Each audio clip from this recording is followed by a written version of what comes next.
وكوي أفرت مشرح ugu saameynta badan sanadkani 2021 doorashada madaxtinimada ee dalka Soomaaliya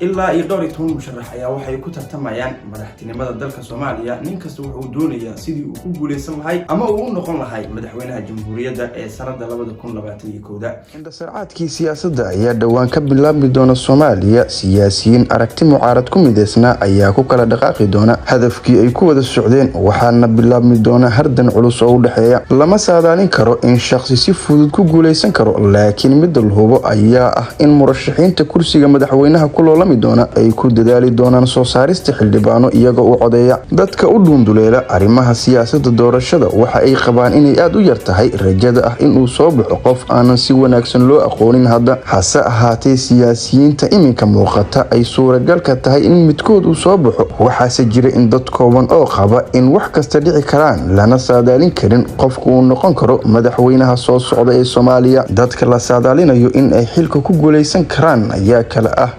madaxweynaha hadda xilka haya Maxamed Cabdullaahi Maxamed Farmaajo waxa uu leeyahay saaxiibo siyaasadeed taageero dibadeed oo aan badnayn iyo koox ku hareereysan iyo in wali uu ku sugan yahay aqalka looga arrimiyo dalka ee madaxtooyada waxaana intaas sii dheer in ra'iisul wasaare Roble uusan lahayn han ah in uu isku sharaxo xilka ugu sareeya dalka arrimahan oo la isku geeyay ayaa mar kale muujinaya rajada ah madaxweyne Farmaajo in uu mar kale ku guuleysto xilka madaxweynaha dalka madaxweynihii hore Soomaaliya Xasan Sheekh Maxamuud waxa uu leeyahay itaal siyaasadeed oo xoog badan waxaana ku xiran siyaasiyiin miisaan iyo mudnaan ku dhaxleh saaxadda siyaasadda Soomaaliya sidoo kale waxa uu leeyahay xiriir dibadeed oo xoog badan dalka kama uusan bixin inta badan waxa uu si weyn uga dhex muuqanayay fagaarayaasha siyaasadda Xasan Sheekh wuxuu leeyahay rajo aad u weyn dhinaca kale waxa uu leeyahay mucaarad adag oo si ba'an u dhaleeceeya madaxweynihii hore ee Soomaaliya Xasan Sheekh Maxamuud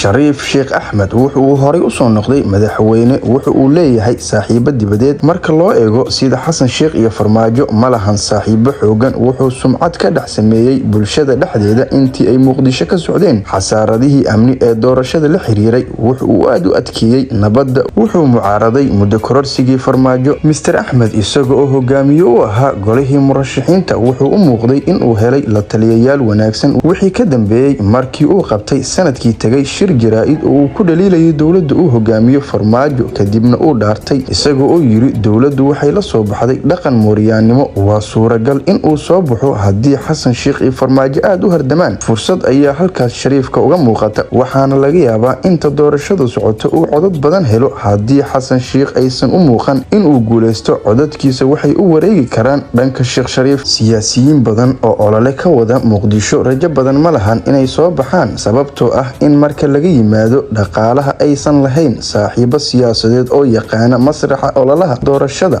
marka laga yimaado Cabdikariin Xuseen Guuleed oo isaga u muuqda qofka afraad ee xilkan ku guuleysan kara xilka madaxweynenimo marka loo eego xiriirkiisa dibadda iyo in uu faham badan ka haysto ololaha doorashada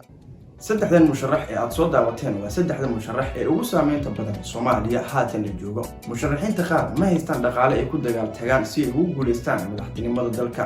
hase yeeshee musharaxiinta qaar waa musharaxiin u diyaarsan dhanka marka loo eego saaxiibada arrimaha dibadda qaarkood waxa ay xiriir dawla leeyihiin dawladaha Qatar iyo dawladda Imaaraadka taasi ayaa saameyn weyn ku noqon karta in ay soo bixi waayaan musharaxiintaasi